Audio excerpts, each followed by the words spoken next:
بسم اللہ الرحمن الرحیم۔ محترم ناظرین و سامعین، میں ہوں مرزا شفیق، وائس آف جموں کشمیر پر پروگرام سچ کے ساتھ۔ آج میرے پروگرام کے مہمان ہیں چیئرمین متحدہ کشمیر پیپلز نیشنل پارٹی جناب سردار شوکت علی خان کشمیری صاحب۔ میں آپ کو اپنے پروگرام میں خوش آمدید کہتا ہوں۔ بہت شکریہ۔ سامعین، آج کا جو پروگرام ہے اس کا جو موضوع ہے کہ پاکستان کی موجودہ سیاسی صورتحال اور اس میں پی ڈی ایم کی تحریک اور ووٹ کو عزت دو کا جو نعرہ ہے، اس پہ ہم بات کریں گے جناب سردار شوکت علی خان کشمیری صاحب کے ساتھ۔ جناب علیم صاحب، بہت بہت شکریہ۔ آپ نے جو آج کا ٹاپک رکھا ہے، یہ میں سمجھتا ہوں کہ بہت ہی اہمیت کا عمل ہے، چونکہ آپ کے ناظرین کو بھی اور ساتھ میں جتنے بھی لوگ آپ کے فرینڈز ہیں ان کو موجودہ صورتحال پہ اپڈیٹ ہونا بہت ضروری ہے، اس لیے کہ ملک کے اندر یعنی پاکستان کے اندر جتنی بھی سیاسی تحریکیں ہیں، ان تحریکوں کا کسی نہ کسی شکل میں جو اثر ہے وہ پاکستان کے زیر انتظام کشمیر، جسے سو کالڈ آزاد کشمیر کہتے ہیں، اور جنوبی پاکستان میں پہ پڑتا ہے، اور پھر پاکستان کی صورتحال کا خطے پہ بھی، کیونکہ اس گلوبل ولیج کے اندر جو ہے کسی ایک چھوٹے سے چھوٹے گاؤں میں بھی اگر کوئی تبدیلی رونما ہوتی ہے تو اس تبدیلی کے اثرات جو ہے وہ پوری دنیا پہ پڑتے ہیں۔ پاکستان چونکہ جیو پولیٹیکلی یعنی ایسے اس کا جیو پولیٹیکلی اس کی جو امپورٹنس ہے بالخصوص بلوچستان کے حوالے سے یا گلگت کے حوالے سے وہ بہت زیادہ ہے، اور خاص کر کے اس وقت کی جو کالونیل پاورز تھی، لائک برطانیہ کے لیے پاکستان کی جو اہمیت تھی یا پاکستان کے بنانے میں اگر برطانیہ کا جو آج تو جتنے بھی تاریخ دان ہیں، ہسٹورینز ہیں، ریسرچ اسکالرز ہیں، وہ اس بات پہ متفق ہیں کہ جہاں مسلم لیگ کے ایجنڈے میں پاکستان کا قیام تھا تو وہاں جو امریکن اور برطانیہ جو ہے یہ بھی یہ سمجھتے تھے کہ ایک ایسا خطے کے اندر ایک ایسا ملک ہونا چاہیے جو برطانیہ کے جو خصوصی مفادات ہیں اس کا تحفظ کرے۔ کیوں کہ 1917 میں ساوٹ ریولوشن آ گیا تو کمیونزم کا جو ایک بھوت ویسٹرن کنٹریز کے اعصاب پہ سوار ہو گیا، اور یہ بہت تیزی کے ساتھ اس کے کاؤنٹر میں لگی۔ پھر ساتھ میں 1949 میں چائنیز ریولوشنز آیا، اگرچہ چائنیز کمیونسٹ پارٹی کے بقول وہ کمیونسٹ ریولوشن تھا، لیکن بنیادی بات یہ تھی کہ انہوں نے ایک قومی جمہوری انقلاب برپا کیا، کیونکہ اس سے پہلے چین جو ہے وہ جاپان کی اور ویسٹ کی کالونی تھی۔ تو پاکستان کی اس لحاظ سے بڑی اہمیت تھی ویسٹ کے نزدیک بھی، اور خاص کر کے جو بین الاقوامی دنیا کے اندر جو انفلوئنشل کیپٹلز ہیں، اور وہ وہاں پاکستان کی اس سرزمین سے ہوتے ہوئے اپنے مفادات کو دیکھتے تھے کہ ان مفادات کو کیسے پروٹیکٹ کیا جا سکتا ہے۔ یہی وجہ ہے کہ عمومی اور جتنے بھی پولیٹیکل اینالسٹ ہیں وہ اس بات پہ متفق ہیں کہ پاکستان اگینسٹ کمیونزم جو ہے وہ ایک فرنٹ لائن اسٹیٹ تھی۔ پاکستانی اپنی اسٹیبلشمنٹ میں، چونکہ آپ کا سوال جو ہے وہ کرنٹ سچویشن سے ہے، لیکن بیک گراؤنڈ میں اس لیے سمجھانا چاہتا ہوں کہ آج کی صورتحال کو بھی سمجھنے کے لیے آپ کو اس بیک گراؤنڈ آپ کے دماغ میں کرنی ہوگا۔ تو نتیجہ یہ ہے کہ آپ آج کی سچویشنز کو بھی بہت سارے لوگ نہیں سمجھ پا رہے۔ ایسے ہی جیسے عمران خان صاحب نے جو ہے وہ کرپشن کا ایک نعرہ لگایا اور احتساب کا، لیکن لوگ جو ہے سادہ لوہی کے ساتھ ان ساری چیزوں کو دیکھتے تھے۔ جیسے وہاں کی کچھ مذہبی پارٹیاں ہیں جو بہت سمپلسٹی کے ساتھ سوسائٹی کو بیان کرتی ہیں، ایک امیر ہونا چاہیے، ایک وزیر خزانہ ہونا چاہیے، اور باقی لوگ جو ہے وہ مجاہدین ہونا چاہیے، لیکن چونکہ ان کے ذہن کے اندر جو نیشن اسٹیٹ کا کنسپٹ ہے وہ ہے ہی نہیں. آج کی دنیا جن معاہدوں کے اندر جکڑی ہوئی ہے، ہم عالمی اداروں کے اندر جس طرح کی جواب دہی ہے، وہ اس بات سے بالکل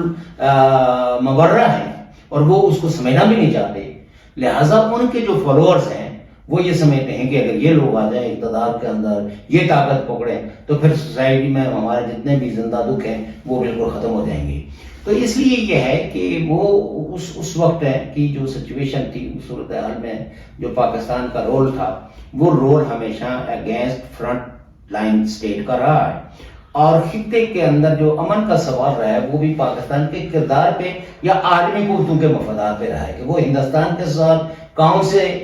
معاملات کے اندر جو ہے نا وہ اپنے مفادات کو دیکھتے تھے کہ یہ جب تک سیٹل نہیں ہوتے اس وقت تک پاکستان اور انڈیا کے درمیان بھی امن کا قیام نہیں ہونا چاہیے. اور خطے کے اندر بھی چائنا یا ایسے ہی جیسے پاکستان بظاہر تو ایک اسلامی کنٹری ہے، لیکن آپ یہ دیکھیں کہ امریکہ کے لیے اس نے سہولت کاری کے فرائض انجام دیتے ہوئے چائنا کے ساتھ جو ہے وہ جو ڈاکٹر ہنری کسنجر جو اس وقت سیکرٹری آف اسٹیٹ، تو لہذا پاکستان کا رول اسی طرح کا تھا. پہلی دفعہ جب جمہوری حکومتیں آئی تو انہوں نے پاکستان کے رول کو تھوڑا تھوڑا بدلنے کی کوشش کی. ذوالفقار علی بھٹو نے بدلنے کی کوشش کی تو الٹیمیٹلی ان کا انجام جو ہوا وہ آپ کے سامنے پھانسی دے دی گئی. اور اسی طریقے سے بینظیر بھٹو یا جو بھی جمہوری حکومتیں ہیں، حتیٰ کہ آپ یہ دیکھیں کہ جنیجو حکومت جو ہے، جنیجو صاحب ہے جو ایک نان پولیٹیکل پارٹی بیس پہ الیکشنز کروائی گئی ضیاء الحق صاحب نے، اور پھر ان الیکشنز کے وجہ سے جو اسمبلی بنی تو اس میں قرۂ فار جو ہے وہ جنیجو صاحب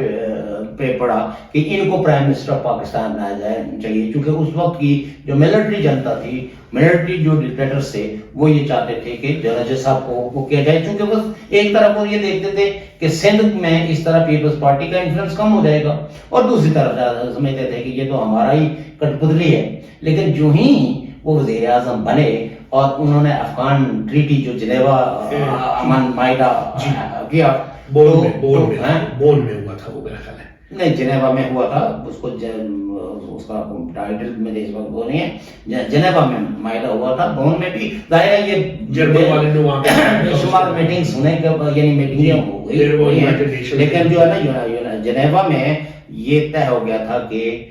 سوویت یونین جو ہے وہ اپنی آرمی وڈرا کر لے گا اور پاکستان جو ہے یا دنیا باقی لوگ ملک جو ہے وہ یہاں جو ہے وہ جو امن کے قیام کے لیے مدد کریں گے اور تمام مسلح کاروں کو غیر مسلح کریں گے. آپ کی ایک بات قطع کلامی جی، جیسا کہ آپ نے فرمایا کہ ہمارا جو مذہبی جماعتوں کا ایک رجحان تھا ہمارے ہاں وہاں پہ پاکستان میں، اور وہ جو رجحان تھا اس کو ہم نے خود ہی پروان چڑھایا ہر طریقے سے. ہماری جو ہمارے صاحب اقتدار ہوتے ہیں اس میں تو ہمارے وزیر اعظم صاحب نے، یہ جو ہمارے پاکستان کے وزیر اعظم صاحب نے لاسٹ ٹائم امریکہ میں انہوں نے بڑا خلق کہا کہ بھائی وہ ہم نے آپ کو بنا کے دیے تھے جو برخردار تھے افغانستان کو، ان کو نکالنے کے لیے کمیونسٹ کو روس کو. تو یہ تو ایک اسٹیٹ نے خود ڈکلیئر کیا ہے، ہم نے تو وہ کیا ایسا. وہ دیکھیں وہ یہ ہے کہ جو موجودہ وزیر اعظم عمران خان ہے یہ نہ صرف انہوں نے کیا ہے بلکہ ان سے پہلے ایک دور میں جب پاکستان پر بہت زیادہ کرٹیسزم ہوا کہ یہ ٹیررزم کو امپورٹ بھی کر رہے ہیں اور ٹیررزم کو ایکسپورٹ بھی کر رہے ہیں، تو دین جو ہے وہ انہوں نے یاد دانی کروانے کے لیے امریکہ کو کہا کہ یہ سب کام تو ہم نے آپ کے کہنے پہ کیا ہے. ہاں یہ آپ کے کہنے پہ ہم نے مجاہدین، ایسے جیسے سعودی عربیہ نے کہا کہ ہم نے تو امریکہ کے کہنے پہ، یورپ کے کہنے پہ مسجدوں کو فروغ دیا. کہنے کا مطلب یہ ہے کہ یہ تو زدات ہیں، لیکن اور ہمارا تو شروع دن سے کہنا ہے کہ بھائی اگر کوئی ملک اپنے مفاد کے لیے آپ کو استعمال کرنا چاہ رہا ہے تو آپ استعمال ہوتے کیوں ہیں. یہ اسی طرح کی بات ہے کہ کوئی حکیم صاحب کے پاس سے کوئی خاتون گزری اور اس نے ان سے پوچھا کہ خاتون تمہارا رنگ پیلا کیوں ہے؟ تو اس نے کہا جی میں مٹی کھاتی ہوں. تو انہوں نے کہا کہ اگر تمہیں پتہ ہے کہ مٹی کھانے سے تم کیوں تمہارا خون جو ہے وہ خشک ہو رہا ہے اور تمہارا رنگ جو ہے وہ پیلا پڑ رہا ہے. تو اسی طرح جب یہ یورپ کو یا امریکہ کو جا کے کہتے ہیں کہ آپ کے کہنے پہ، تو اس سے ایک چیز جو ہے سمجھنے والوں کے لیے کہ پاکستان کا، پاکستان کی اسٹیبلشمنٹ کا، پاکستان کی آرمی کا ایک سب سروینٹ رول ہے، جو جس کو کہتے ہیں کہ یہ سروٹ فیملیز ہیں جو اپنے آقاؤں کے مفادات کو سرو کرنے کے لیے اپنی دھرتی کو استعمال کرتے ہیں ان کے مفادات کی پروٹیکشن کے لیے. لہٰذا یہ ایک لمبے عرصے تک ڈیبیٹ رہی ہے وسط کے اندر بھی اور خاص کر کے پاکستان کے اندر بھی کہ آیا پاکستان ایک جمہوری ملک ہونا چاہیے یا پاکستان کو جو ہے وہ آمریت سوٹ کرتی ہے. بہت اچھی بات ہے یہ آپ نے جو بات کی. ہم اب اس پہ واپس آتے ہیں ایک چھوٹی سی بریک کے ساتھ. ناظرین، ہم دوبارہ حاضر ہیں اور سردار شوکت خان کشمیری صاحب کے ساتھ. اب جہاں سے ہم نے اس موضوع کو چھوڑا تھا وہیں پہ میں واپس آتا ہوں. سردار شوکت علی کشمیری خان صاحب نے فرمایا کہ ہم کیوں دوسروں کے مفادات کے لیے استعمال ہوتے ہیں. انہوں نے ایک بڑی اچھی سی مثال دی ہے کہ ایک خاتون کا رنگ پیلا تھا. حکیم صاحب نے پوچھا کہ بی بی آپ کا رنگ پیلا ہے کیوں ہے؟ تو خاتون نے کہا کہ جناب مجھے مٹی کھانے کی عادت ہے. تو حکیم صاحب نے فرمایا کہ بی بی جب تمہیں پتہ بھی ہے کہ مٹی کھانے کی عادت سے تمہارا خون خشک ہو گیا، تمہارا رنگ پیلا پڑ گیا، تو تم کیوں کھاتی ہو؟ تو میں اسی سوال پہ آتا ہوں کہ جب یہ جماعتیں، مذہبی جماعتوں کو ہم نے پروان چڑھایا اور اب تو یہ پچھلے دنوں میں وہ کیا نام ہے ان کا، ایک دعوت، تحریک دعوت پتہ نہیں کیا تھی، وہ ایک جماعت تھی، اس کے جو امیر تھے ان کو 10-11 سال کی سزا دے دی، ان کے جو اکاؤنٹ منت کر لیے، اور اس کے بعد لشکر طیبہ کا جی پولیٹیکل ونگ ہے، قاضی سے حافظ سعید احمد. لیکن اب ایک اور مسئلہ ہو گیا ابھی ہمارا پچھلا، کہ ایک نئی تحریک بنی تھی، تحریک لبیک پاکستان میں، اور اس کے جو بانی تھے، امیر تھے مولانا خادم حسین رضوی رحمۃ اللہ علیہ، وہ بھی وفات پا چکے ہیں. تو ان کے جنازے پہ تو آپ نے دیکھا ہے، اور وہ اتنا بڑا جنازہ، لوگوں کا اتنا بڑا کراؤڈ، کیا یہ ایک نئی جماعت مذہبی اتحاد نہیں منظر عام پہ آ رہا؟ میں آپ کے اس سوال کی طرف آتا ہوں. پہلے جو ہے نا، جو آپ نے ابتدائی سوال کیا جی میں یہ سمجھتا ہوں کہ ابھی تک میں اس کا، تو چونکہ ظاہر ہے آپ کے پاس وقت بھی محدود ہے، تو میں فوری طور پر اس پوائنٹ پہ یا آپ کو سوال پہ آتا ہوں کہ پاکستان کے اندر جو پی ڈی ایم بنا ہوا، پاکستان ڈیموکریٹک الائنس یا موومنٹ، پاکستان ڈیموکریٹک موومنٹ، یہ موومنٹ ہے، اس کے یوں تو بڑے کوئی 25 جو ہے وہ اس کے پوائنٹس ہیں، 26 پھر کچھ انہوں نے شارٹ لسٹ بھی کیے ہیں. لیکن اگر آپ یہ دیکھیں تو اس وقت پی ڈی ایم کا جو حاوی رجحان یا حاوی مطالبہ ہے وہ ہے موجودہ حکومت کو، وہ کہتے ہیں جو عمران خان کی حکومت ہے، جو سویلین حکومت ہے، کہ یہ حکومت جو ہے وہ ایک دھاندلی کے نتیجے میں معذب جوت میں آئی اور پاکستانی اسٹیبلشمنٹ نے 4 لاکھ آرمی لگا کے تو دراصل عمران خان کو الیکشن جتوایا اور جو جیتنے والے لوگ تھے ان کو ہروایا. یہ ہے لڑائی بیسیکلی. اب یقیناً جو عمران خان کے حامی ہیں وہ کہتے ہیں کہ پاکستان میں الیکشن تو کبھی بھی فری اینڈ فیئر نہیں ہوئی. وہ یہی دراصل میں سمجھتا ہوں کہ یہی وہ بیانیہ ہے جو پی ڈی ایم یا بالخصوص نواز شریف صاحب کہہ رہے ہیں کہ پاکستان کی اسٹیبلشمنٹ اور پاکستان کے جنرلوں کی سیاست کے اندر مداخلت کے نتیجے میں ہمارے ملک کے اندر جو ہے وہ جمہوریت نہیں پنپ سکتی، پاکستان کے اندر جو ہے نا وہ جمہوری ادارے مضبوط نہیں ہو سکے، پاکستان کے جو ایشوز ہیں وہ پراپرلی ایڈریس نہیں ہو سکے. اور نواز شریف صاحب جو ہے چونکہ ان کا دونوں دفعہ جو ایک خطے کے حوالے سے ان کا ایک رول تھا، وہ یہ چاہتے تھے کہ ہندوستان کے ساتھ جو ہے وہ ہم تھرو پیسفل مینز جو ہے وہ اپنے تعلقات کو نارملائز کریں. اور جو کنفلکٹس ہیں، کیونکہ یہ بھی دیکھیں دنیا کے اندر جو ہے جیسے ایک چائنیز ماڈل ہے کنفلکٹس کو ریزالو کرنے کا، کہ آپ ایگریشنز کے بجائے ایک ٹائم دیں تاکہ دونوں سائڈز پہ ایک ریئلائزیشن ہو، ایک دوسرے کے ساتھ جڑپ. اسی طریقے سے ایک حل جو ہے کانفلکٹ کو ریزولو کرنے کا لینن کا بھی تھا. بڑا مشہور انہوں نے ایک آرٹیکل لکھا تھا قومی سوال کا تنقیدی جائزہ میں, کہ ناروے اور سویڈن کی آزادی کے سوال پہ یا علیحدگی کے سوال پہ ایک بہت بڑی بحث تھی. تو انہوں نے کہا کہ جو بھی جس قوم کو یہ احساس ہو کہ میں کسی کی بالادستی میں رہ رہی ہوں, تو اگر آپ یہ چاہتے ہیں کہ ان کے درمیان محبت فروغ پائے, ان کے درمیان جو ہے وہ پیسفل کو ایگزسٹنس کا ماحول کریٹ ہو, تو سب سے پہلے آپ کو ان کے حق کی علیحدگی کو تسلیم کرنا ہوگا. تو یہی دنیا کے اندر جو ہے, جیسے مارکس نے بھی پیس کے پروگرام کے لیے یا ریولوشنز کے لیے کہا تھا کہ حالات سازگار تب ہوتے ہیں کہ جب جو قومیں جو ہے وہ دوسری قوموں کے غلبے کے اندر ہیں, ان مغلوب قوموں کو آزادی ملے, تو تب جا کے تو ایٹ پار ہو کے قومیں ایک دوسرے سے محبت بھی نہیں. ایسے ہی آج بھی ہمارے ہاں یہ سوال فلسفے کا تو بڑا رہا ہے کہ کیا ایک محکوم آدمی جو ہے وہ اپنے آقا کے ساتھ پیار کر سکتا ہے یا نہیں کر سکتا, کیا ایک آقا جو ہے وہ اپنے جو ہے وہ محکوم سے, اپنے غلام سے پیار کر سکتا ہے یا نہیں کر سکتا. تو آج تو دنیا کے سارے ہی دانشور اس بات پہ متفق ہیں کہ آقا اور غلام کا جو رشتہ ہے, جب تک یہ رشتہ ختم نہیں ہوگا اور دونوں کی حیثیتیں برابر کی نہیں ہوں گی, تو کسی لذتیت کے لیے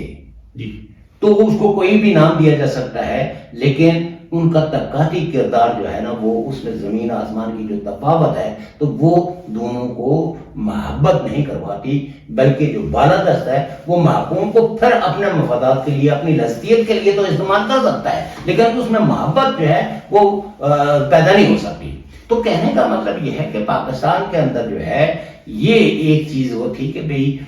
پاکستان کی پولیٹیکل پارٹیز میں, بالخصوص دیکھیں آپ پہلے سویلین گورنمنٹ کے دور میں جو ہے معاہدہ ہوا, شملہ معاہدہ ہوا, اگر ذوالفقار علی بھٹو صاحب کو 5 سال رہنے دیا جاتا تو شاید آج بر صغیر کی اور ہندوستان اور پاکستان کے ریلیشن شپ کی جو ہے نا وہ نوعیت بدل جاتی. ہمارے ہاں عمومی طور پہ جنگ باز ہوتے ہیں, وہ ہر امن کے معاہدے کو جو ہے وہ تنقید کے نظر سے دیکھتے ہیں, لیکن میں یہ سمجھتا ہوں کہ اگر ہندوستان اور پاکستان کوئی بھی آپس میں معاہدہ کرتے ہیں اور اس سے امن کو فروغ ملتا ہے, تو چونکہ ہماری ساری ترقی کا دارومدار, ہمارے سارے قومی جو تشخص کا جو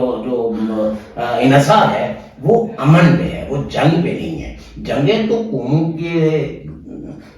کلچر کو تباہ کر دیتی ہیں, زبانوں کو, ان کی غربت میں اضافہ کرتی ہیں, جغرافیہ بھی تبدیل ہو جاتا ہے. تو جنگیں تو ہمیشہ طاقتوروں کے حق میں رہی ہیں, محکوموں کے حق میں تو نہیں رہی ہیں. اور یہ جو لوگ عام طور پہ ویتنام کی مثال لیتے ہیں یا دیگر جن قوموں نے آزادی, تو ان کو یہ سمجھنا چاہیے کہ اس میں سوویت یونین کا کیا کردار تھا. دنیا بھر کے انقلابوں کے اندر جو ہے نا وہ سوویت یونین نے جو ہے کتنا بڑا امپورٹنٹ رول کیا. یہ فلسطین کی تو کل کی بات ہے کہ فلسطین جو ہے وہ یہ تو کوئی مسلمان جو ہے وہ فلسطینیوں کو اپنے گھر میں پناہ دینے کے لیے تیار نہیں تھا, لیکن جس وقت سوویت یونین نے تنظیم آزادی فلسطین کو اور فلسطین کے قومی سوال کو ریکگنائز کیا, تو اس کے بعد پھر بہت سارے ملکوں نے اس کو تسلیم کر لیا, حمایت شروع کر دی. اور جب سوویت یونین نہیں رہا تو آپ یہ دیکھیں کہ دنیا بھر میں قوموں کے جو سوالات ہیں, جو قومی سوالات ہیں, وہ کسی نہ کسی حد تک آج دباؤ کا شکار ہیں, اور ان کو حل کی طرف جانے کے بجائے وہ دور ہوتے جا رہے ہیں. تو کہنے کا مطلب یہ ہے کہ پاکستان میں ابھی بھی جو جنگ باز قوتیں ہیں یا جو ملک یہ سمجھتے ہیں بین الاقوامی طور پر جن کو میں ہم مذہب, اصل میں پاکستانی سیاست کے اندر یا لفظ کی سیاست کے اندر ایک لفظ بڑا تواتر کے ساتھ بولا جاتا ہے, امریکن امپیرلزم. میں جان بوجھ کے جو ہے نا وہ امپیرلزم کا لفظ استعمال نہیں کر رہا ہوں, چونکہ یہ ابھی بھی اب یہ ایک ڈیبیٹیبل ہے کہ کیا مطلب یہ ہے کہ امریکہ جو ہے وہ اب ایک امپیرلسٹ پاور ہے یا نہیں ہے, اور اب چائنا کے رول کو بھی دیکھنا پڑے گا. تو میں یہ کہتا ہوں کہ چونکہ امریکہ کا اور برطانیہ کا سب سے زیادہ انفلوئنس پاکستان پہ رہا ہے, تو لہٰذا یہ ملک جو ہے کیا پاکستان, اور ہم نے یہ دیکھا کہ آمریتوں کے دور میں پاکستان زیادہ کمفرٹیبل جو ہے وہ رہا خاص کر کے عالمی مالیاتی ادارے اس کو زیادہ فنڈ پرووائڈ کرتے رہے. تو اس لیے یہ ہے کہ جہاں پاکستان کی جمہوری قوتوں کو ایک شکوہ رہا ہے بہت سے کہ اپنے معاشروں کے اندر تو یہ جمہوریت چاہتے ہیں, اپنے معاشروں کے اندر رول آف لا چاہتے ہیں, اپنے معاشروں کے اندر تو یہ ساری اچھی چیزیں چاہتے ہیں, لیکن ہمارے معاشروں کے اندر یہ ہر چیز کو اپنے مفادات کے تابع رکھ کر دیکھنا چاہتے ہیں. اور یہی وجہ ہے کہ ان کی جمہوریت بھی جو ہے وہ ذاتی پسند و ناپسند کی نظر ہو جاتی ہے خطوں کی مناسبت سے. اور پاکستان میں اگر جمہوریت مضبوط نہیں ہوئی ہے تو وہاں جہاں آرمی جنرلوں کا یا پاکستان کی آرمی کا اور انٹیلیجنس ایجنسیز کا سب سے ایمنٹ رول رہا ہے, وہاں وسط میں بالخصوص برطانیہ اور امریکہ کا کردار بھی جمہوریت کے خلاف اور آمریت کے حق میں رہا ہے. تو لہذا آج کی جو موومنٹ ہے, اس موومنٹ کے اثرات جو ہے وہ طویل المیعاد ہوں گے. آپ نے یہ ہمیں ابھی آپ بتائیں کہ یہ جو پی ڈی ایم کی جو تحریک ہے اس کے اوپر یہ کیا اس کا بنے گا, یہ اور ادھر نواز شریف نون لیگ کا جو نعرہ تھا ووٹ کو عزت دو, یہ اونٹ کس قدر بیٹھے گا؟ دیکھیے میں سمجھتا ہوں کہ اس تحریک میں یہ نعرہ جو ہے جی اس کی ایک پوری فلسفی ہے میرے خیال میں. آج تو ہم اس پہ کہ ووٹ کو عزت دو کا جو نظریہ ہے یہ کیا اس کے پیچھے کیا فلسفی ہے جی, لیکن میں مختصراً یہ کہوں گا کہ وہ شخص جو ووٹ دے کے اپنے نمائندے کو منتخب کرتا ہے دراصل اس نمائندے کی آواز جو ہے سارے کانسٹیٹیوشنل فورمز پہ سنی جانی چاہیے, اور اس کی ان وائسز کو کسی بھی اعتبار سے جبر سے طاقت سے جو ہے وہ کچلا نہیں جانا چاہیے. تو پاکستان میں تو چونکہ سیاست جو ہے وہ ایک خرید و فروخت کا عمل رہا ہے, اور طاقتوروں نے ہمیشہ جو ہے وہ جو جن لوگوں کو لوگ ووٹ دیتے ہیں یا منتخب نمائندے ایک ٹرم نکال لی ہے. الیکٹیبلز کوئی نہیں ہوتا. جب پارٹیاں ایگزسٹ کر رہی ہوتی ہیں اور جب متحرک پارٹیاں ہوں تو وہاں جو ہے وہ کوئی اور الیکٹیبلز نہیں ہوتا. ہاں ایک دور تھا جہاں قبیلوں کا دور تھا, برادریوں کا دور تھا, تو اس میں کچھ لوگ جو ہے وہ اپنے قبیلے کے آدمی کو جو ہے وہ ووٹ دیتے تھے اس لیے کہ یہ ہمارے قبیلے کا ہے. لیکن پاکستان جیسے معاشرے میں اب قبیلوں کے ووٹ میں سمجھتا ہوں کہ بہت کم ہو کے رہ گئے ہیں. اب لوگ جو ہے وہ عمومی طور پر پولیٹیکل پارٹیز کے ساتھ وابستہ ہے اور انہیں پولیٹیکل پارٹیز کے اندر اپنے مفادات کو دیکھتے ہیں. ہاں اس میں آپ یہ کہہ سکتے ہیں کہ چند کف ایریاز ہیں جہاں آرمی کا بڑا اثر ہے, اور وہ اثر جو ہے وہ آپ کو صرف پنجاب میں نظر آئے گا, یا شاید ہزارہ اور خیبر پختونخوا کے بھی کچھ بلٹس میں نظر آئے. لیکن میں نہیں سمجھتا ہوں وہ الیکشن طاقت کے بلبوتے پہ مینوپولیٹ کر سکتے ہیں, لیکن کوئی الیکٹیبلز نہیں ہے. یہ کہنا یہ بھی ایک طرح کا لوگوں کے اندر جو ہے نا وہ اسٹیبلشمنٹ نے یہ بات ان کے اذہان میں بٹھائی ہوئی ہے کہ یہ ہم ہیں جو آپ کو الیکٹیبلز بناتے ہیں. تو سو دیٹ میں یہ سمجھتا ہوں کہ اس وقت جو ہے وہ نواز شریف پاکستان کی بے شمار لوگ ہیں شاید جن کو یہ میری بات پسند نہ آئے, کیونکہ پاکستان میں بھی لوگوں کی آراء جو ہے وہ ذاتی پسند و ناپسند میں جو ہے وہ ڈیوائیڈ ہو گئی ہیں, اور لوگ جو ہے وہ حقیقتیں بھی اپنے انہی لوگوں سے جو ان کے محبوب ہیں یا جن کو وہ پسند کرتے ہیں وہ حقیقتیں جس طرح کی بیان کریں لوگ انہیں پہ یقین کرنا چاہتے ہیں. لیکن ہمارا چونکہ پاکستان کی پالیٹکس میں ایک ہی ہماری خواہش رہتی ہے, کیونکہ ہم یہ سمجھتے ہیں کہ اگر پاکستان کے اندر کوئی بہتر لوگ ہوں گے تو اس سے خطے کے اندر امن ہوگا, اور خطے کے اندر امن ہوگا تو مسئلہ کشمیر کے حل کی طرف جو ہے وہ کوئی پروگمیٹک اپروچ جو ہے وہ آگے بڑھے گی. ورنہ نہیں تو یہ فینیٹک اور جنگی ماحول اور دہشت گردی اور غنڈہ گردی کا ماحول برقرار رہے گا, اور فوجیں اپنا اس کا ہمارے خطے کو جو ہے وہ روندی رہیں گی, اور ہماری جو سول سوسائٹی کی وائسز ہیں وہ دبائی جاتی رہیں گی. تو یہ بہت اچھا وہ ہے, اور میں یہ سمجھتا ہوں کہ اب اسٹیبلشمنٹ جو ہے وہ یہ پاکستان کی تاریخ میں نعرے شاید بے شمار دفعہ لگے ہوں, لیکن پہلی دفعہ ایک بیانیے کی شکل میں پی ڈی ایم کے پلیٹ فارم سے یہ آئی ہے کہ پاکستانی اسٹیبلشمنٹ کا رول جو ہے وہ پالیٹکس میں نہیں ہونا چاہیے, اور اس کے رول کو جو ہے وہ اب پاکستان کے کانسٹیٹیوشن کے فریم میں دیکھا جانا چاہیے, اور اس سے پہلے یعنی 1973 سے یہ کانسٹیٹیوشن تو نافذ العمل ہے، لیکن اس کانسٹیٹیوشن کو طاقتوروں نے کبھی مانا نہیں، اور خاص کر کے پاکستانی اسٹیبلشمنٹ. اور جب لوگ پاکستانی اسٹیبلشمنٹ کہتے ہیں تو وہ پاکستان آرمی مراد ہوتی ہے. اور اس کے شواہد بھی لوگوں کے سامنے ہیں، اگر کوئی کھلی آنکھوں سے دیکھنا چاہے تو حکومتیں بنانے، حکومتیں بگاڑنے، اور یہاں تک کہ یہ تو ایک عام کہاوت کے طور پہ بھی اور ایک حقیقت کے طور پہ بھی لوگ قبول کرتے ہیں کہ پاکستان میں 3 فورسز کا جو ہے نا وہ الائنس ہے، ملٹری، ملا اور جوڈیشری. لیکن پہلے لوگ کہتے تھے کہ یہاں جو ہے وہ امریکہ اور آرمی اور اس طرح کے. تو کہنے کا مطلب یہ ہے کہ یہ حقیقت پاکستانی اسٹیبلشمنٹ اگر واقعی وہ پاکستان کے ساتھ اس کا کچھ نہ کچھ کوئی تعلق واسطہ ہے تو اس کو ان ایشوز کو ایڈریس کرنا پڑے گا. اور اب یہ دباؤ دیکھیں ملتان کے اندر جس طرح کی پکڑ دکڑ، تو ڈیفینیٹلی جب کوئی ملک پولیٹیکلی ڈسٹیبلائز ہوتا ہے تو اس میں تو سب سے پہلی جو چیز متاثر ہوتی ہے وہ اس کی اکانومی ہوتی ہے. تو مجھے نہیں لگتا کہ پی ڈی ایم کی تحریک جو ہے وہ الٹیمیٹلی فزل آؤٹ ہو جائے گی یا یہ ناکام ہو جائے گی. یہ اپنی شکلیں بدل سکتی ہے، اس میں اسٹیبلشمنٹ کوشش کر کے کچھ پارٹیوں کو آگے پیچھے کر سکتی ہے، اور پھر سوکال جو دانشور پاکستان میں بیٹھے ہوئے تجزیہ نگاہ کہ بھائی اتنا پروپیگنڈا کرو کہ لوگ کنفیوز ہو جائیں اور لوگ یہ سمجھیں کہ جیسے میں کل ایک پروگرام دیکھ رہا تھا تو ایک صاحب جو ہے وہ بڑے پہلے یعنی ہیڈ لائن تو انہوں نے یہ لگائی کہ میں آج آپ کو بتاؤں گا کہ کون سی 2 پارٹیوں کے جو ہے نا سرکردہ لیڈر جو ہے وہ اسٹیبلشمنٹ کے ساتھ میٹنگیں کر کے ان کو یہ یقین دہانی کرا چکے ہیں. لیکن پورے پروگرام میں صرف وہ یہی کہتے رہے نون لیگ اور مولانا فضل الرحمان کی پارٹی کے کا جی نمبر 2. اب مطلب یہ ہے کہ who will decide کہ who is the number 2 of مولانا فضل الرحمان؟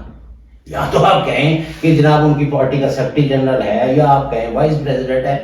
آپ نمبر 2 تو کہنے یعنی پروپیگنڈے کا کرنے کا مطلب یہ ہوتا ہے کہ آپ اپنے ہر بندے پہ شک کریں اور پبلک جو ہے وہ بھی تھوڑی اور پبلک بھی جو ہے کنفیوز ہو. اسی طریقے سے جو ہے نا وہ کہا کہ جی وہ جی گجرانوالا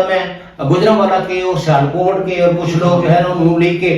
وہ جی اسٹیبلشمنٹ سے ملے ہیں، وہ بڑوں سے ملنا چاہتے ہیں تو چھوٹوں کے ساتھ ان کے معاملات طے ہو گئے ہیں تو بس پی ڈی ایم ختم ہونے والا ہے. تو یہ ساری جو ہے نا میں سمجھتا ہوں کہ اس آج کے اس دور کے اندر اس طرح کی جو پروپیگنڈے ہیں یا اس طرح کے جو تجزیے ہیں وہ تو کامیاب نہیں ہوں گے. اور پی ڈی ایم کو ایک سیریسلی لیا جانا چاہیے اگر لوگ اس خطے کے اندر امن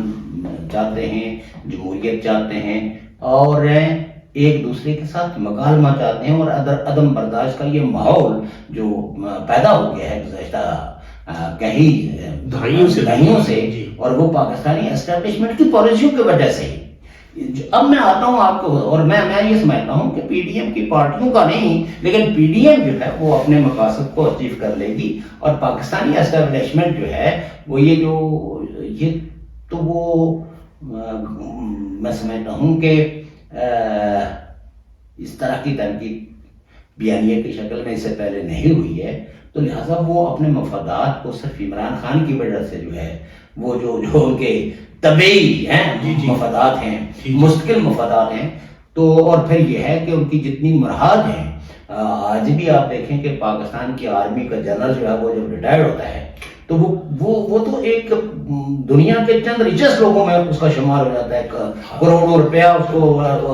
جائیداد، مکان اور پلاٹس اور ہر چیز. آپ کی قطع کلامی ہوتی ہے کہ اس میں تو میں نے ایک جگہ پڑھا تھا کہ وہ جو لاسٹ ڈے ہوتا ہے ان کا جب ریٹائرمنٹ ہوتی ہے تو 150 ایکڑ زرعی زمین اس کی ایک فائل ملتی ہے، اور پھر وہ جو زرعی زمین ہوتی ہے جس ایریا میں ہوتی ہے اس کو مکمل آباد کرنا ہوتا ہے. اور پھر آپ یہ دیکھیے کہ مطلب آپ آج پاکستان کا یعنی جو اس کی بجٹ جو کیفیت ہے، فائنینشیل جو پوزیشن ہے وہ تو دن بہ دن جو ہے وہ کم ہوتی جا رہی ہے. غریب اور امیر کی جو تفاوت ہے وہ بڑھتی جا رہی ہے، اور پولیٹیکل جو فورسز ہیں وہ ایک دوسرے کے ساتھ متحارب ہے.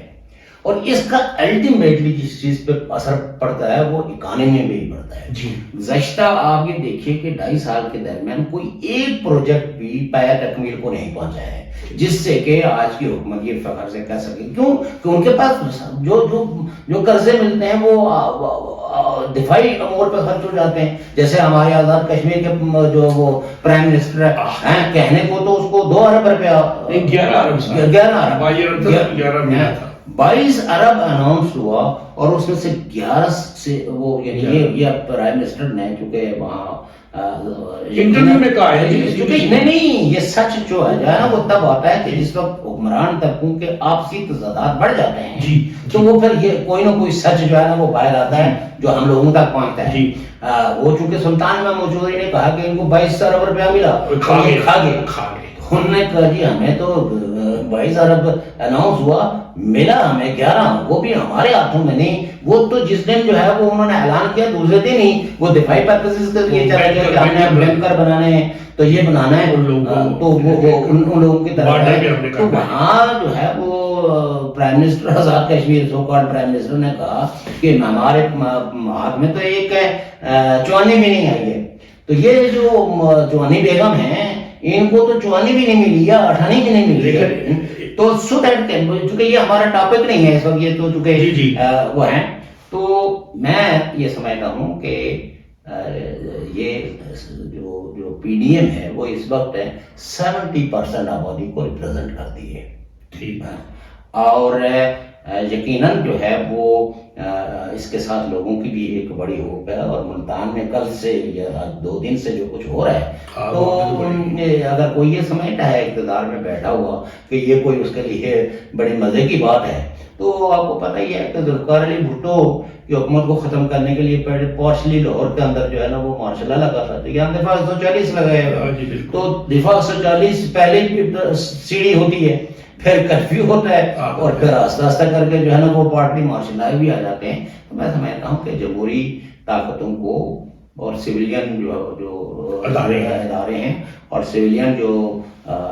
لوگ ہیں اور خاص کر کے پولیٹیکل پارٹی ان کو یہاں ایک اچھے صاف ستھرے الیکشن کرانے کے لیے ایک نیا عمرانی معاہدہ کرنا چاہیے جس کے نتیجے میں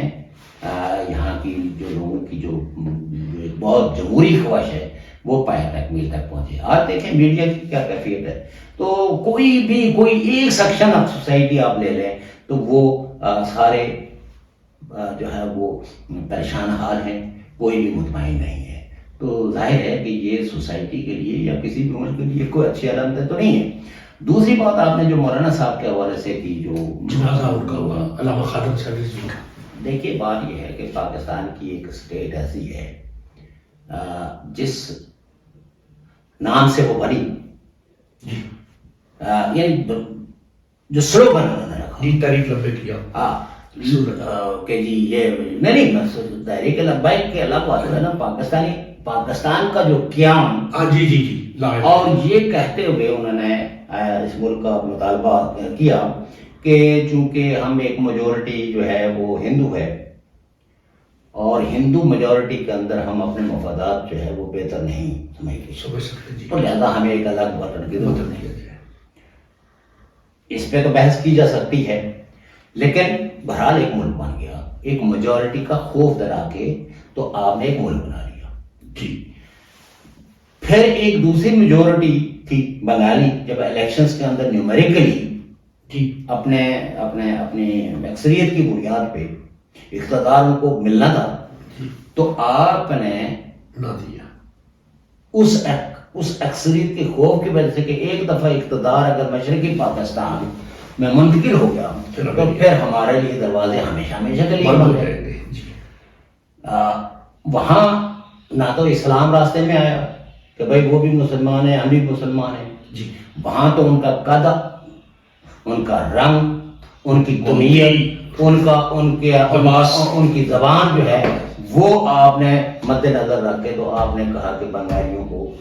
ہم جو ہے نا یہ ایکسیپٹ نہیں کرتے اپنے اوپر حکمران کے طور پہ ایکسیپٹ نہیں کرتے اور آپ نے اپنے ہی ملک کا ایک بازو توڑوا دینا تو بند کر دیا. لیکن آپ نے ان کو اقتدار میں شراکت کے لیے آپ آمادہ نہیں ہوئے. پھر آپ یہ دیکھیے کہ پنجاب کی جو اکثریت ہے نیومریکلی، تو بلوچستان، سندھ، خیبر پختونخوا، 3 صوبے یا 3 تاریخی قومیں جو ہے، یہ کوئی یہ 14 اگست 1947 کو تو نہیں سندھ مارد وجود میں آیا یا بلوچستان کے اندر بیٹھنے والے لوگوں کی اپنی ایک ہزاروں سال پرانی تاریخ ہے، اپنے تہذیبی رشتے ہیں. اس طرح سندھ کا بھی بالکل اور ادب میں یا سندھی ہسٹری جو ہے وہ موجود داروں اور ہڑپا کی جو ثقافت ہے، اور پھر یہ ہے کہ خیبر پختونخوا کی بھی، تو چونکہ ہسٹری تو ہمارا اس وقت وہ نہیں ہے، جی جی، تو ظاہر ہے کہ آپ کو یہ خوف جو ہے پاکستانی اسٹیبلشمنٹ یا پاکستان کے پالیسی سازوں کو پاکستان بنانے کے بعد لاحق ہو گیا کہ اگر ہم یہ 4 صوبے پر، آپ نے 4 صوبوں سے آپ نے سوچا کہ اس سے تو لوکل نیشنلزم، لوکل امپاورمنٹ ہوگی، جی، تو آپ نے 1 یونٹ بنا دیا. پھر 1 یونٹ کا خاتمہ، جب وہ ایک تحریک چلی اور الٹیمیٹلی آپ نے پھر جو ہے نا صوبے 4 صوبے بنا دیے. تو آج آپ یہ دیکھیے کہ بحث آپ کے ہاں کیا ہے رہی ہے کہ 18th امنڈمنٹ، او جی اس سے مرکز کو یہ ہو گیا تو فلاں کو یہ ہو گیا تو اور دفاع کے لیے ہو گیا. اب یہ سارے بہانہ بازی کیا ہیں؟ وہ یہ ہے کہ آپ تاریخی قوموں کو ان کا کے جو وسائل ہیں اس پہ ان کی ملکیت تسلیم کرنے کے لیے آمادہ نہیں ہے. یہ آپ کو ایک خوف ہے کہ اس طرح مطلب یہ ہے کہ تو سو آپ اس کو مذہب کی آڑ کے اندر جو ہے نا ان کے وہ جو ان کے وسائل جو ہے، ان کے احساسات ہیں، یعنی اپنی قومیتی احساس ہیں جو ہے، اپنے زبان کا لسانی جو احساس ہے، اپنے جو تہذیبی رشتے ہیں، ان رشتوں کو آپ کاٹنے کے لیے اسٹیٹ نے پالیسی بنائی to use religion as weapon, حاوی ہونی چاہیے. مذہب. اور اس کے لیے پھر جب انہوں نے دیکھا کہ کوئی اگر ایک مذہبی طاقت جو ہے نا وہ زیادہ اسٹرینتھن ہو جاتی ہے تو وہ بھی ان کو قبول نہیں ہے، چونکہ وہ طاقت کی بنیاد پہ وہ کہے گی کہ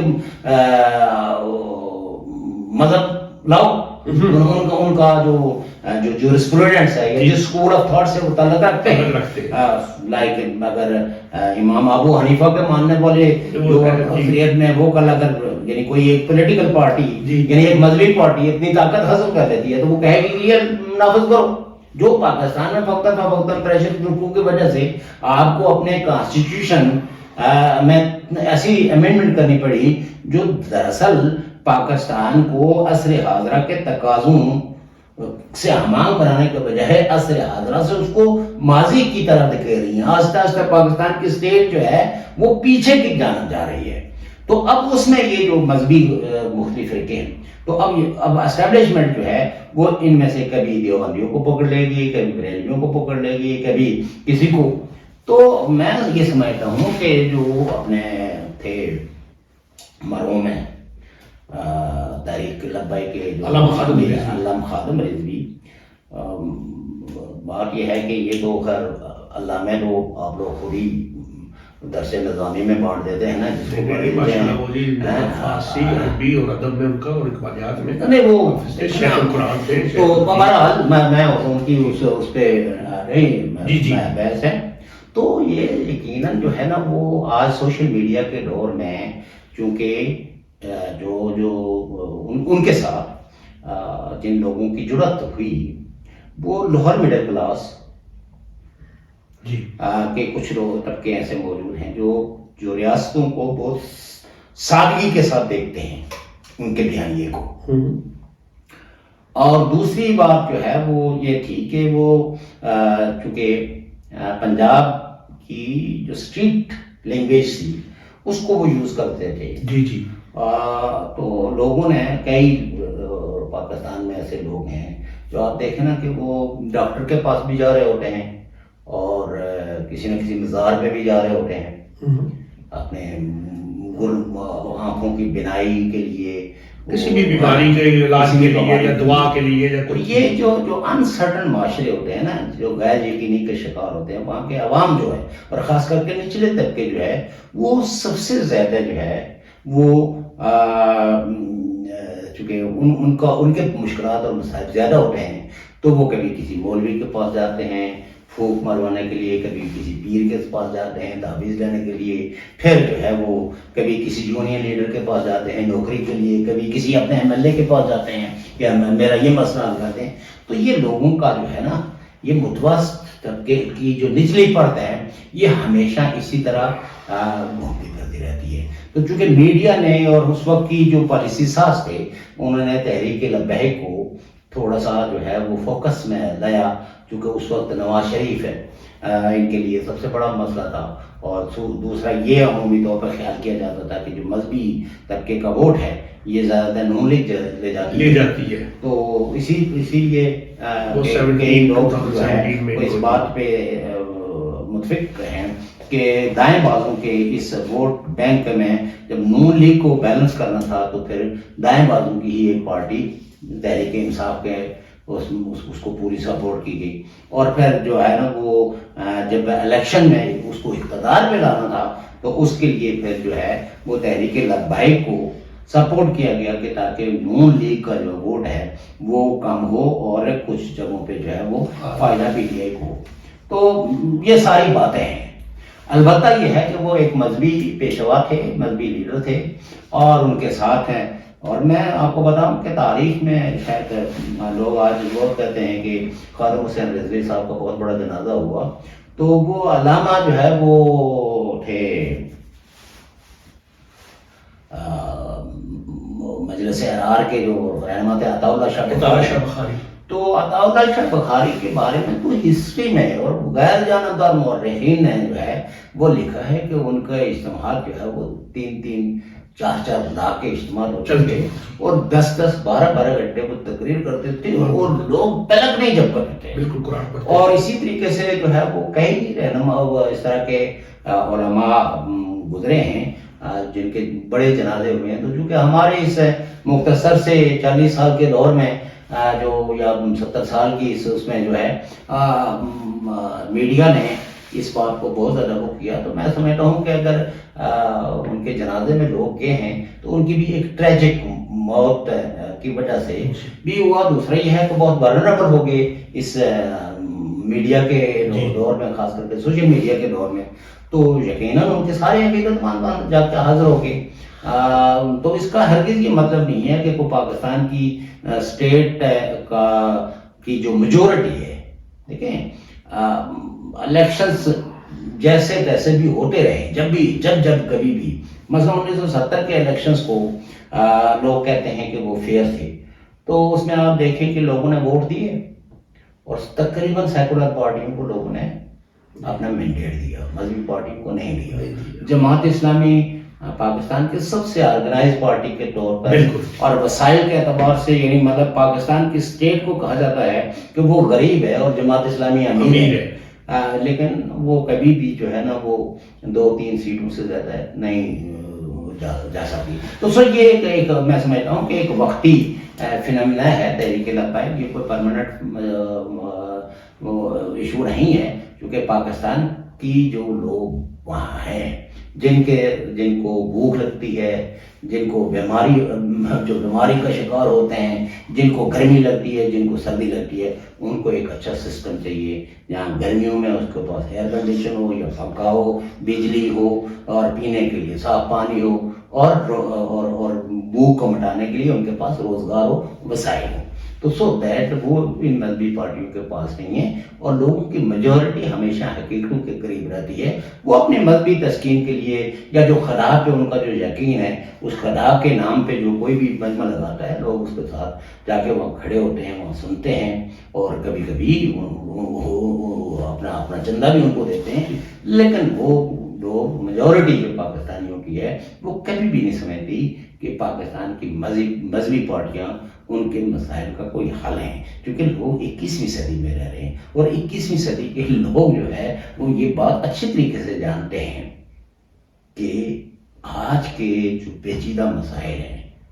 ان کو سائنس حل کر سکتی ہے. اس کی آج کی جو معیشت کی جو حقیقتیں ہیں ان حقیقتوں سے نبرد آزما ہو گئی. ہم اپنی بہتر زراعت کر سکتے ہیں، ہم اپنے نہری نظام بہتر کر سکتے ہیں، دریاؤں کا پانی جو ہے وہ محفوظ کر سکتے ہیں اور تو اس طرح ہم اپنے فوری مسائل پہ قابو پا سکتے ہیں. مذہبی پارٹیوں کے پاس اس طرح کا نہ کوئی ایجنڈا ہے، نہ ان کی کوئی تعلیم ہے، اور نہ ہی وہ 14ویں یا اس 21ویں صدی کے تقاضوں کو وہ انڈرسٹینڈ کرتے ہیں کہ we are living in a national state era. تو اس کے تقاضے ہی ڈیفرنٹ ہیں.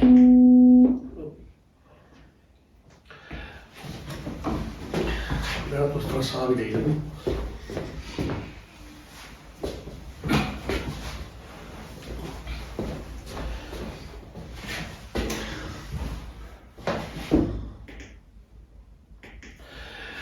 تو ناظرین ہم پھر حاضر ہیں. شوکت صاحب، میرا ایک آخری سوال آپ سے ہے. یہ پچھلے دنوں نائجیریا میں ایک OIC کا اجلاس ہوا، وزرائے خارجہ کا. اس میں پاکستان کے وزیر خارجہ بھی گئے تھے، اور جو جس کو ہم آزاد کشمیر کہتے ہیں، جو ایسٹ پار کشمیر، پاکستان کے زیر انتظام کشمیر جو ہے،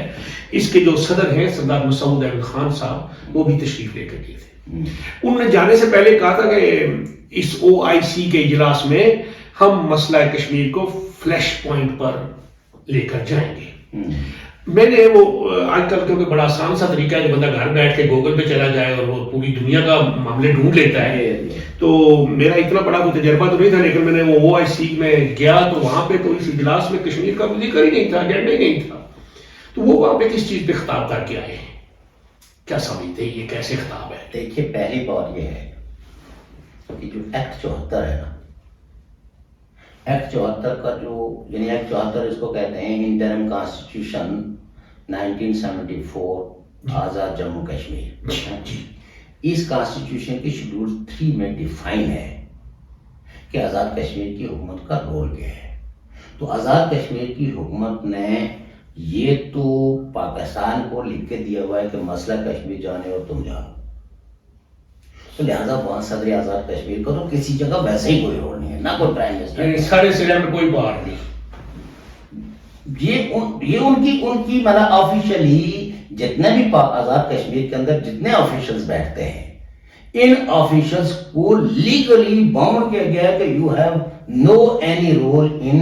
دی resolution of Kashmir issue. Lobbying بھی پاکستان نے کرنی ہے. سب ان کا کام صرف سہولت کاری کا ہے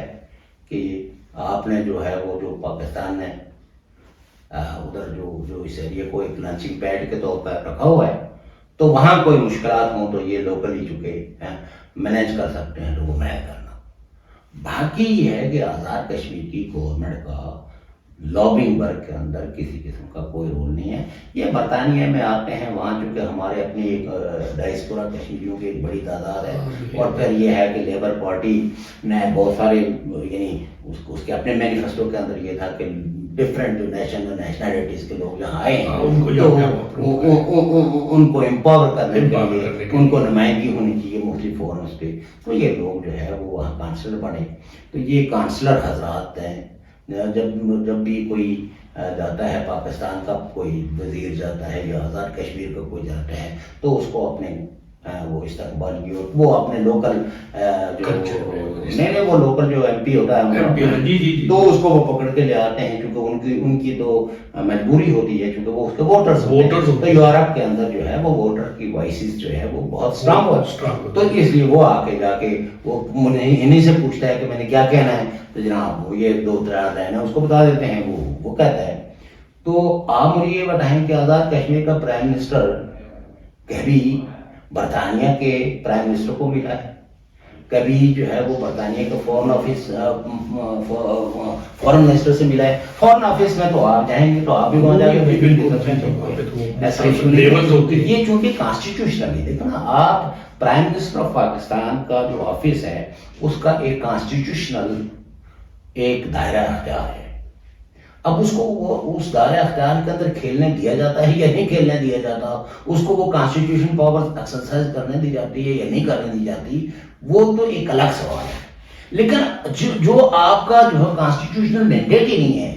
تو وہ آپ کیسے وہ کر سکتے ہیں. تو OIC کے بارے میں وہ ہمارے ایک دوست ہیں ناصر عزیز خان صاحب نا، تو وہ کہا کرتے ہیں کہ یہ OIC جو ہے یہ ہے کہ OHO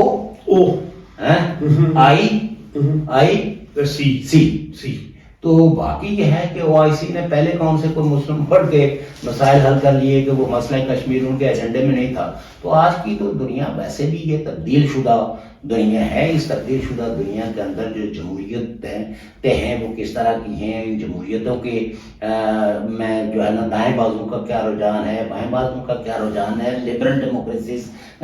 جو ڈیموکریٹس ہیں ان کا کیا